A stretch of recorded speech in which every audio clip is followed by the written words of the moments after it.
We are Maria and Nicole. We're two secular homeschooling moms that have been there, done that. Welcome to the Been There, Done That Homeschool podcast. Today is episode 3, and we're going to be talking about how to get started in homeschooling. We're going to be discussing the advantages and disadvantages along with state laws and requirements.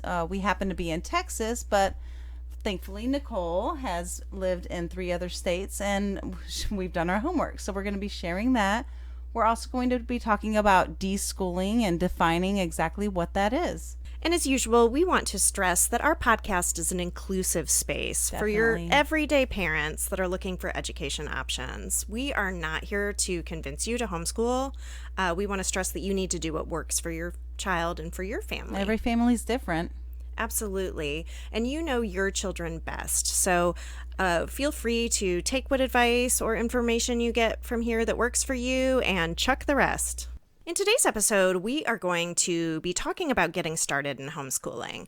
And this is for, say you're a parent who has kids who are currently in school and you are just kind of researching different options, thinking about getting into this. Or maybe you have very young children that aren't school age yet, or maybe you don't even have kids yet, but homeschooling is something that is in your mind that you might want to do in the future. This is going to be a helpful episode for you. We're going to start out talking about the advantages and disadvantages. And these are kind of an actual pro and con list. Like we have another episode that's going to talk more about kind of myths and debunking myths. But so much to cover on this topic. Oh, my goodness. We could talk forever about it. So let's just start talking about what are some of the great things about homeschooling? Well, there's an extensive list, but I would say probably one of the first things that come to mind is the flexibility, the time saving. Oh, yeah. We can vacation anytime. I love that. I love going on vacation, and everywhere we go, everybody's in school. So, there's no lines and it's cheaper. Yeah. Disney in December? Yes, please. Oh, exactly. All inclusives, cheap. Yep.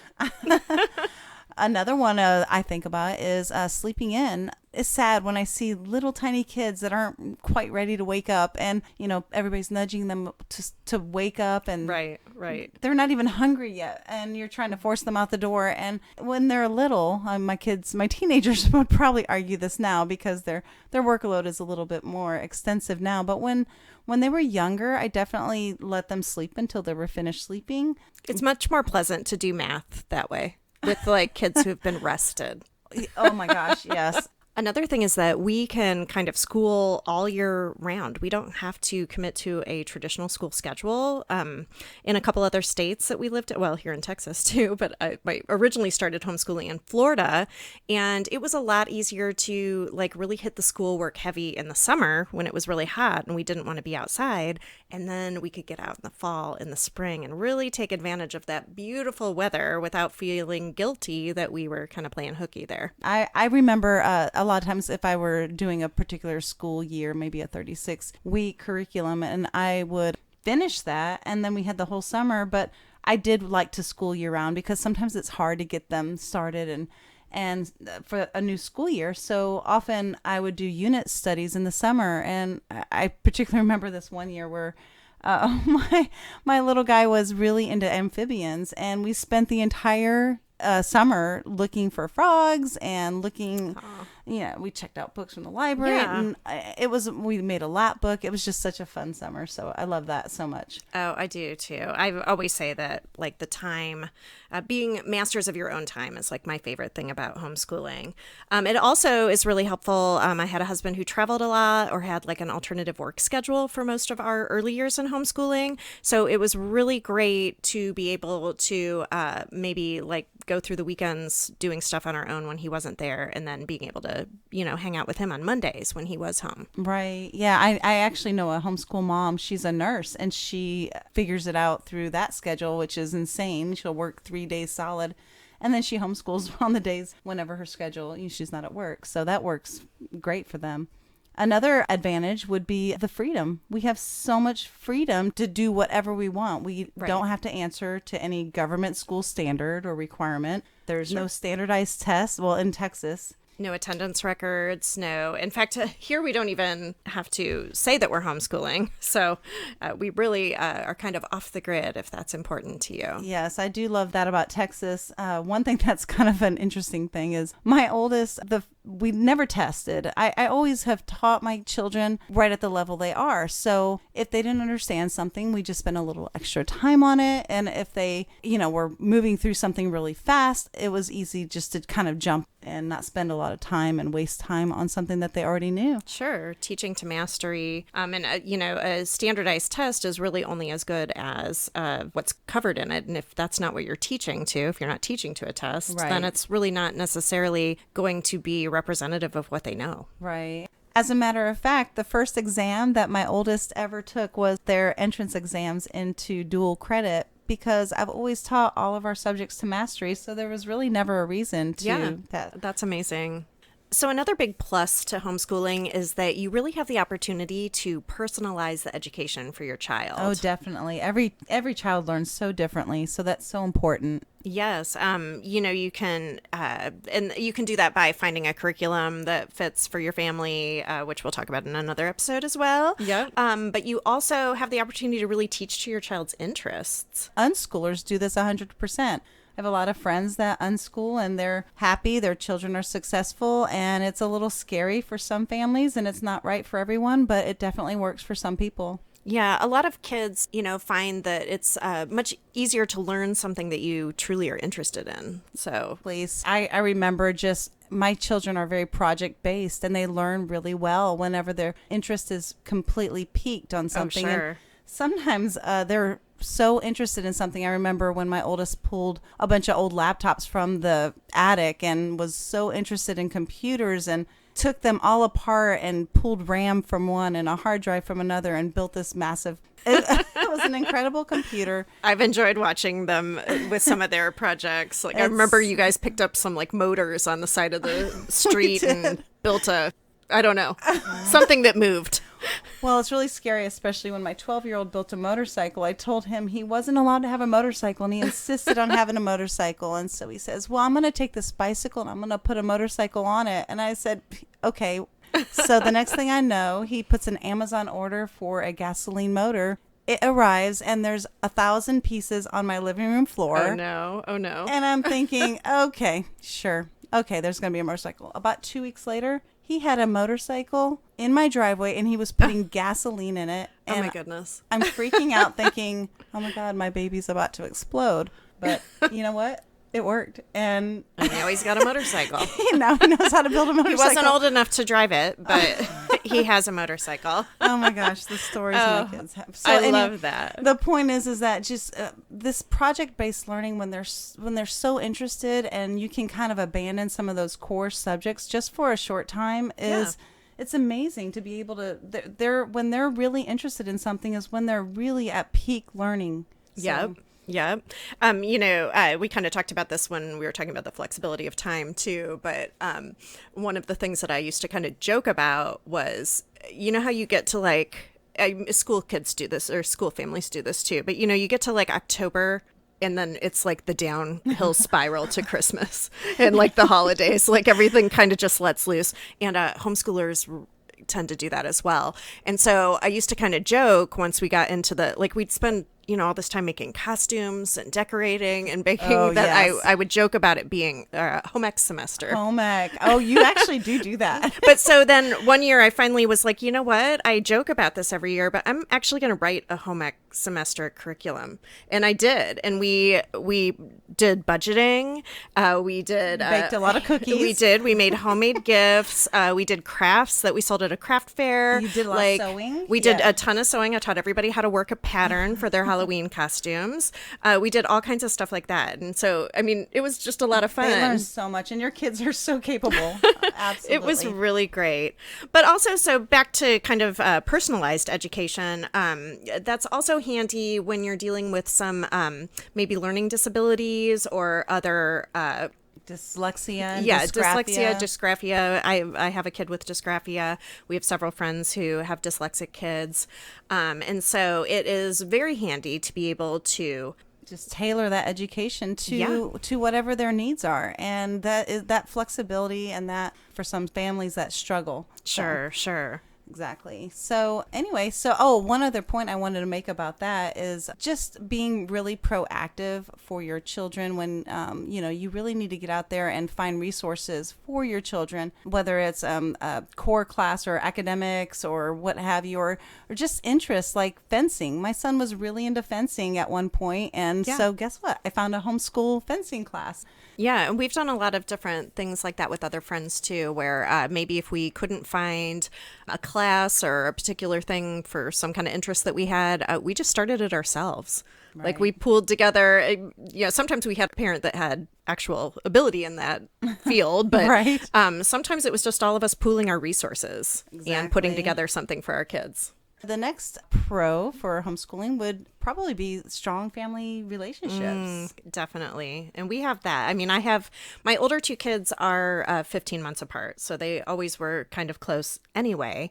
But one of the reasons that we wanted to homeschool was that I wanted them to be close. I saw friends that had other school age kids that were the same distance apart, but they're a grade apart at school, and you might not mix you're with the other. You're a sixth grader. I'm only a fifth grader, but they're a seventh grader. It's right. Yeah, there's a lot of that. And then when I had my third, who was 5 years younger than my older two, I realized that, had they been in school, they would not have had all the at-home time. Like they relished getting to see her walk and learn to talk, and like all of her first, like they enjoyed it alongside me, but they otherwise would have been in school. Right. And and all your kids are close now. But I remember way back when, so your really tall, giant oldest and your little tiny little baby, they were so close. They were like little besties. They still are. Yep. 2 of them at college. They still FaceTime like every day on the phone. So yeah, that's awesome. Siblings with even wide age gaps can be best friends and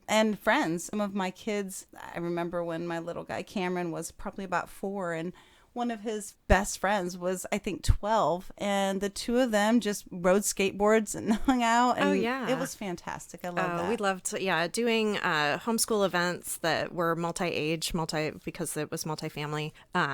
Were just so fabulous to have all those mixes of ages. Right, and that's one thing, unfortunately, this is kind of how it's set up. I don't really know if there's any alternative in a school setting, but you get oftentimes the same demographic, the same age. And so children learn to kind of relate to just that age group of the same kind of socioeconomical background, where my kids from early on could relate to babies and the elderly, because we did a lot of volunteering with the elderly and Alzheimer's centers. And so the idea of just being able to relate to multi-ages is fantastic. I've always loved to see how homeschoolers, you can kind of pick them out when they're talking to you as an adult. I remember we worked backstage for a theater production, and one of the, we had like an older brother was working with us. And whenever we were on a break, he was always with the moms, like just chit-chatting with us. Actually, and he was very social and everything. And one day I was like, you know what, were you homeschooled? And he was like, yeah. How'd you know? And I was like, because you're talking to all the adults like we're regular people. Like you're people. Yeah. There seems to be kind of a disconnect sometimes. Not always, of course. There's always exceptions, but sometimes between students and the teachers, and I've always made it a point. I mean, my kids call you Nicole, and your kids sometimes they call me Aunt Maria. And Julian's done that before. Aunt Maria. So it's sometimes maybe that's a little too close. It's weird. Yeah, I think the point is that our kids have a relationship with us as well as with each other, and I absolutely love that. I love having our entire families being friends. So another pro of homeschooling is that you really have the opportunity to foster a true love of learning. Yeah, we think, what is our ultimate end goal? Well, for me, it's to be a lifelong learner.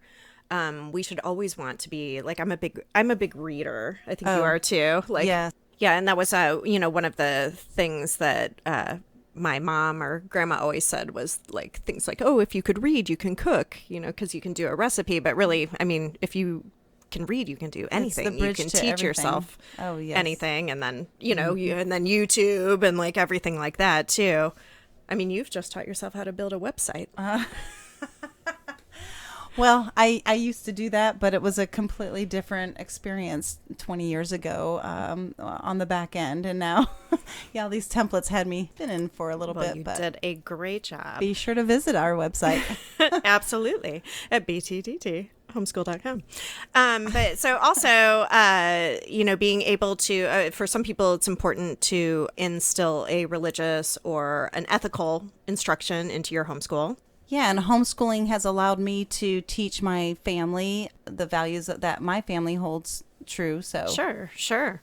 We have a mutual friend who makes social activism is a big part of their homeschool. They feel like going to protests, doing things around voting and supporting candidacies and things like that are really important. So it's kind of cool to see all the different things that you can do to personalize your homeschool Exactly. to the worldview that you hold. And I touched on it a little while ago about volunteering. That's always been a huge part of our homeschool. When my kids were really little, it was hard for them to do much. They're little. So I found that Meals on Wheels was actually perfect for our family. Even my little tiny toddler at the time would hop in their car seat and hop out and walk to the door. And I'm telling you, the people who receive those meals love to see the kids. Oh, they probably did. That was probably just as big of a treat for the social aspect of having the visit and everything was as important as the actual nutrition, right? Yeah, and one year we fell in love with this elderly couple. They were just incredible, and they were alone. They had older children, but they never visited them, and they were kind of destitute. And so we delivered the food earlier that day, and it was Thanksgiving. And no, I'm sorry, it was the day before we delivered the food, and we thought about them. We made all these pies that morning of Thanksgiving, and we were about to sit down to meals, and we started talking about them. And I said, you know what? What do you think that we take these pies over to them? Oh, we did that. And I love that. Yeah, so what a treat. And we actually took them. They were ecstatic. I don't know if they ate them. But that's okay. They were probably full of happy feelings. Oh yeah. So I love that. That was a really it's a warm memory for all of us. Yeah, that's fantastic. We've done things like making sandwiches for the homeless and just divvying them out. There's no organization. We just did it.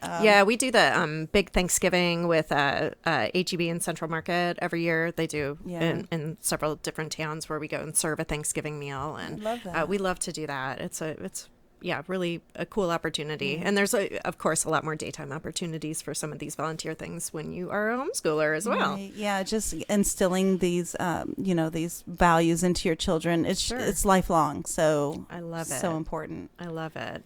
So one of our last pros for homeschooling, I am just going to say, is that we are able to be present in our children's lives. We're able to see some of the day-to-day things that they wouldn't, right, or that we wouldn't necessarily if they were in school, and we're able to help, for instance, like if a bad experience happens, we're still there to help guide them through that, because we're with them during the day. There's so many examples that, we're not, you think that as homeschoolers that we're right there with them all the time, but that's absolutely not the case. There's no way you can always be there, especially if you're at the playground, you're tending to your other children, talking to somebody, getting snacks, whatever you're doing, even if you're present, you're not always right there. So your children are experiencing things all the time without you having, overshadowing or helicoptering, which I wouldn't call myself a helicopter parent, because my goal is for them to experience the world.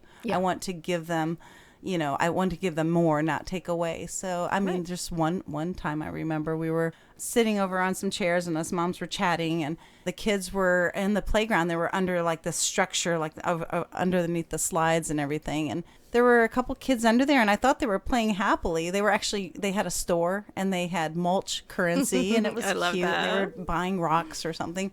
And one of the other kids actually took a rock and threw it at my kid's head. Oh, no. He came out of there and was screaming and bloody, and that was a physical assault, but plenty of other things have happened. Bullying, that happens in homeschool. So we're there to actually help guide them through it. And I didn't have any guidance. And so I want my children to be able to handle situations. So how are they going to do that without being taught? So Right.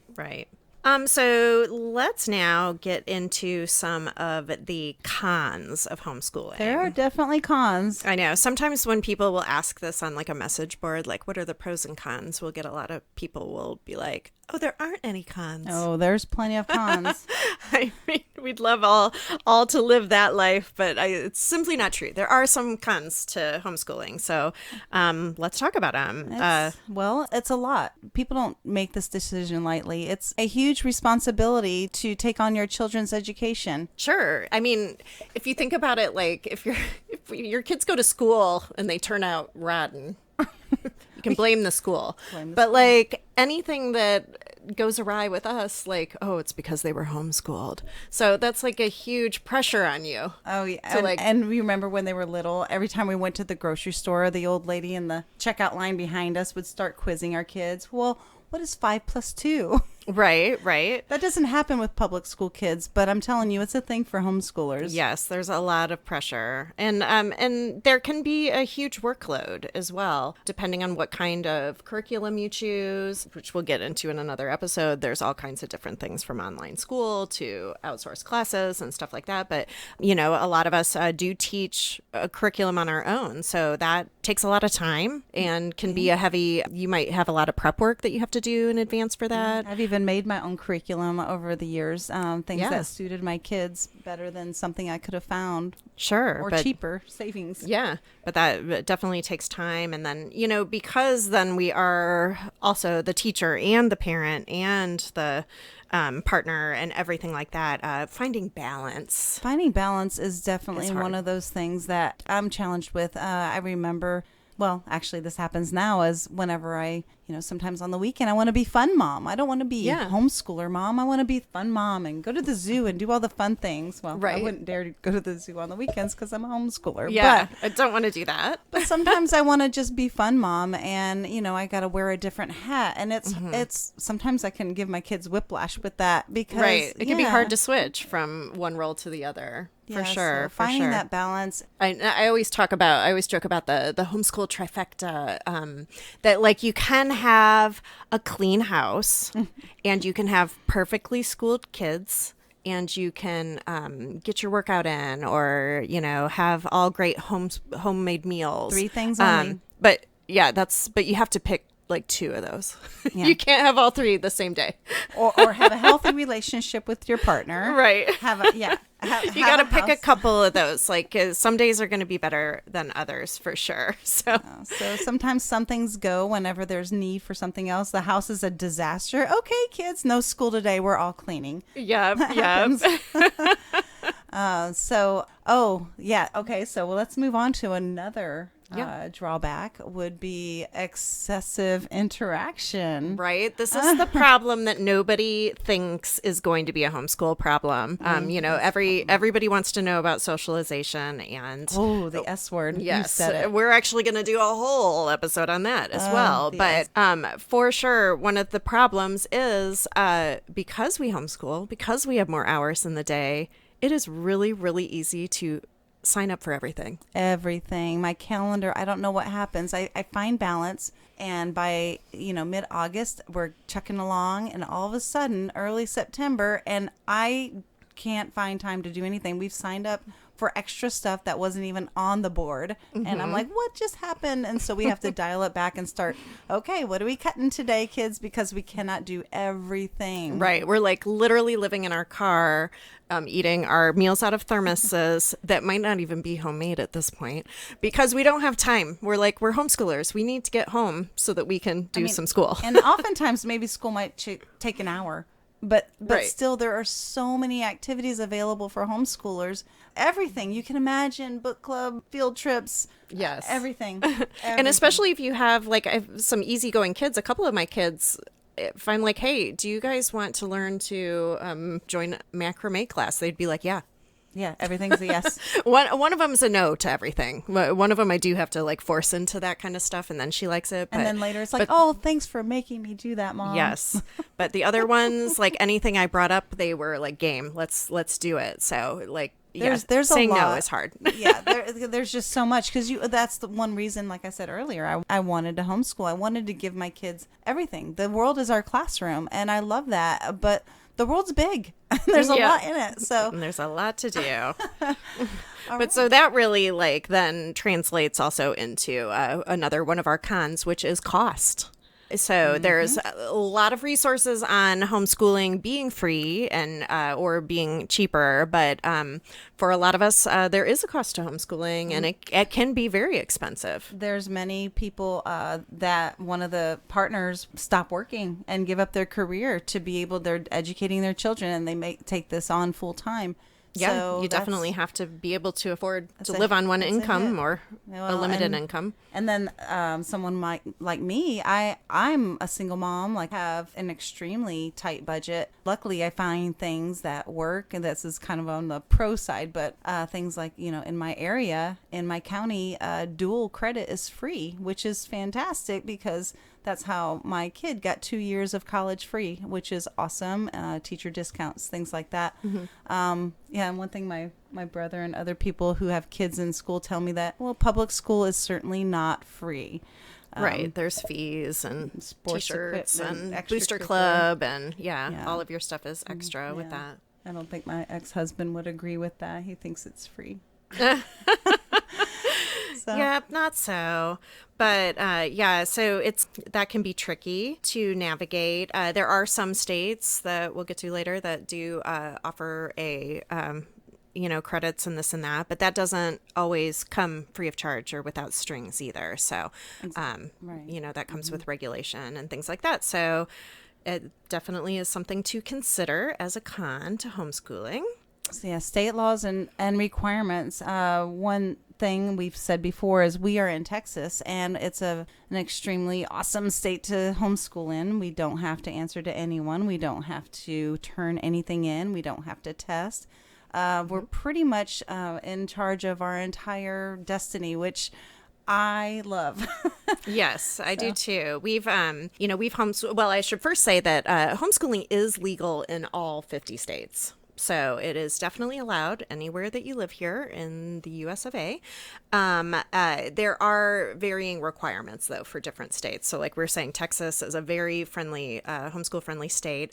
I've lived in 3 other states, and it's actually kind of funny because we started out in Florida, where there is a yearly, or at least it was when we lived there. I think it's still the same. But it has a yearly either standardized test or portfolio evaluation that has to be done, as well as you do have to file a letter of intent that you're going to be homeschooling. Then we moved from there to Georgia, which their testing moved to like every 3 years. Like once you were in a certain grade. Really? Yes. And then we moved to Louisiana, where they didn't have any testing, and they didn't have Georgia also had like attendance reports. But then we moved to Louisiana, which like was one, like every state that I moved west had like one less requirement. But when we got to Texas and they didn't have any, that I kept asking people. I was like, wait, I don't have to like send a letter No letter. to say that we're homeschooling at all? No, that's the fantastic part about living in Texas and homeschooling is, the flexibility to do whatever you want, whatever works for your kid. So you are really in charge of their entire education, which can be a con. Yeah, so that's something to consider if you are thinking about homeschooling or wanting to pull your child out of school. The first thing that you would need to do is you need to look at what your state requirements are. So like we said, there's some states that have no notice to the school district. There's some that have super strict homeschool laws. So you want to look those up. And usually the best thing to do is to find a homeschool group that is state-based in your state. And that way you can get those questions that are usually most current answered. Right. And on the show notes on our website, we'll have a link there for that information. For a couple different things. Yep. Right. And most homeschool, most states that are going to have homeschool requirements are going to tell you maybe what you must teach. We actually do have, Texas does have like you must teach a bona fide curriculum that includes community. I think there's civics. it's very vague. Quite vague and but quite minimal. it does say like what you must teach. There's going to be rules for withdrawing from school. Each state is going to have a compulsory age or a kindergarten. Like Texas does not have kindergarten. And a lot of people are always required. surprised to hear that when I tell them that they're stressing out for 4 or 5 year olds and they're like, oh, I don't know if I want to homeschool or if I need to enroll them. I'm like, you have another year. Yeah, you can, there's a compulsory school age where you have to send them to school or be truant or homeschool or private school. And a 5-year-old and a 6-year-old are very different. So absolutely, a whole year of growth can really kind of change your outlook on it too. Yeah. But so then, yes, so compulsory age, some states are going to have a reporting requirement. Some might have an attendance requirement. Some may require a letter of intent or some kind of registration with the state. By the way, that's something I always think is funny that Texas doesn't have one, because it makes me realize that like there's no real like number of Texas homeschool. Like there's no way to track that. There's no way. Like so when they're making when they say statistics about like Texas homeschool, like that's a made up number. It is completely made up. There's no way to track it because there's no one to report to that like we are homeschooling. Like unless they might count kids that were in school and then left to homeschool, but like there's no because like we've never gone to school. So We've like, never. we're My kids not, have never gone to school. We're not on that. Yeah. So anyway, my little sidebar. But yeah. So continuing on with that, we might have a testing or portfolio evaluation. Some states have what's called an umbrella school. That might be an alternative education school that like oversees homeschooling. Like in one state, like they handled all of our attendance records and they would like sign off on your thing. So certain states have that. If you hear that term, umbrella school. And so we'll have some links on our website on the show notes for this episode. You can go out there and check it out and see some resources for you. Absolutely. And find your local state support groups. Are we going to touch on deschooling? Yeah, let's move on to deschooling. And this is specifically for folks who are taking a child out of a school environment, right? Whether that's private, public. A lot of times we see questions like, oh, I want to pull my child from school, but I need to, like, what curriculum should I use? Like, I need to have that. You don't have to have that all figured out before you pull your child. So you pull your child and I always say good news, like you should deschool. Right. And a lot of times the instinct for a lot of parents is to pull them out and immediately that they're so scared. They're afraid that their child's going to be left behind. So they immediately want to start something to keep up with the school standards. And you don't have to do that. No, it ends up being a disaster sometimes. It does, because oftentimes they're pulling a child out because there's an emotional or mental or even academic setback. And sometimes a child just kind of needs a moment to reset. And that time will allow them to do that. Yeah. So the technical definition of deschooling is that it's the adjustment period a child goes through when leaving school and beginning homeschooling. So to fully benefit, you want the child to let go of that whole private public school culture as the norm. And this is crucial to beginning homeschooling after a period of time spent in a classroom. And so you just kind of want to take the time to focus on the relationship, because many times, like I said, a child's pulled out because there's a certain, I don't want to say trauma. Some children do have a trauma that inevitably makes a parent pull them out of school, but it's just really important in those times to really focus on your relationship with your child and just allow them to be a kid for a minute. Let them kind of take a breath and enjoy the things that they love, let them play outside, read a book, go to some museums, just allow them that time to decompress. Yep. And that's buying you the time then that you can spend researching different homeschooling styles and learning about what your child's particular learning style is, and just, kind of healing up that relationship there. And I know it sounds daunting, but you're not going to ruin them like in a few months. And another point to make is that, what you can accomplish in 30 minutes. You can accomplish a lot more in 30 minutes than an entire school day. Right. Because a lot of what's happening in a school day is paperwork and waiting in line, like transitions to other things. But you're going to get a lot more done in a school day. So it's not going to matter. It also is important that this is longer than just like summer break or winter break. Like some people like pull their kid at winter break and they're like, okay, well, we're just going to take off 2 weeks and then we're going to start January 1st. Well, you were going to do that anyway for like holiday break. That's not like, decompression time. That's not deschooling. No. A good rule of thumb is to do like 1 month for every year in school. Right. So, you got a fifth grader, and 5 months may seem like forever, but your child is going to start to enjoy learning. They're going to start to enjoy themselves, enjoy your relationship, enjoy projects, right? And learn from those things that interest them. They're going to learn when their interest is piqued, right? And taking a break from academics doesn't mean that you're not doing anything at all. Like you can totally do things like watching documentaries or encourage like more reading of leisure books, art.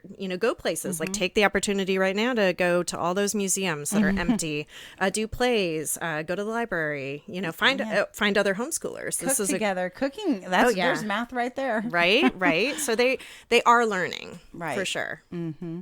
Be sure to check out our website, and we will have under this episode we'll have some links that reference some of the state requirements, laws, and this list of pros and cons to homeschooling.